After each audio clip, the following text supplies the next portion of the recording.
வீட்டாண்ட இருக்க பஸ் ஸ்டாப்புக்கு. அப்புறம் பஸ் ஒரு 10 நிமிஷத்தில் வந்துருச்சு, ஏறிட்டேன், டிக்கெட்டும் எடுத்துட்டேன். பிரிண்ட் வேறு எடுக்கல, ரெஸ்யூமை ஒரு 5 பிரிண்ட் போய் எடுத்தேன். ஏன்னா நிறைய கம்பெனிஸ் அதனால சும்மா ஒரு 5 எடுத்துட்டேன். நான் தாம்பரம் போகிற பஸ் நம்ம இதில் தான் ஏறி சொல்லிட்டு பஸ் எடுத்துட்டாங்க. பஸ்ஸும் பொறுமையாக வந்து ஆவடி டிப்போலேருந்து போடலாம். அப்புறம் கடைசி ஒரு நாள் டிக்கெட் வாங்கியாச்சு, 35 ரூபா டிக்கெட்டு. இங்கேருந்து கொஞ்சம் தூரம் போய் தள்ளி பண்ணினா லெஃப்ட் சைடில் பஸ் வராண்டாங்க. இந்த ஊருக்குள்ளே இந்த சிமெண்ட் ரோட்டில் போனால் மட்டும் தான் நம்ம அந்த காலேஜை ரீச் பண்ண முடியும். ஏன்னா அதை ரீச் பண்ணியாச்சு. நம்ம எந்த காலேஜ் வந்திருக்கோம் சொல்லிட்டு கன்ஃபார்ம் உங்களுக்கு தெரிஞ்சிருக்கும்.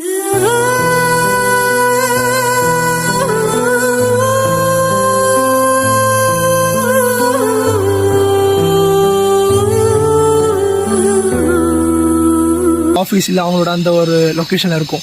கம்பெனி வந்து 2-3 கம்பெனி வரல, பட் திருமணமே ரொம்ப லேட் ஆச்சு. நிறைய பேர் வந்து உள்ள கிளாஸ் ரூமில் உட்காந்துட்டு இருந்தாங்க. நான் பார்த்தீங்கன்னா ஒரு மூலையில் உட்காந்துட்டு இருந்தேன். அப்புறம் அண்ட் டிசிஎஸ் உட்பட நிறைய கம்பெனிஸ் வந்துருந்தாங்க. அண்டு வீட்டுக்காச்சும் போய் சேர முடியும். பிரியாணி கவர்லாம் கிடையாது, பிரியாணி கவர் தான் அது, ஆனால் உள்ள பிரியாணிலாம் கிடையாது.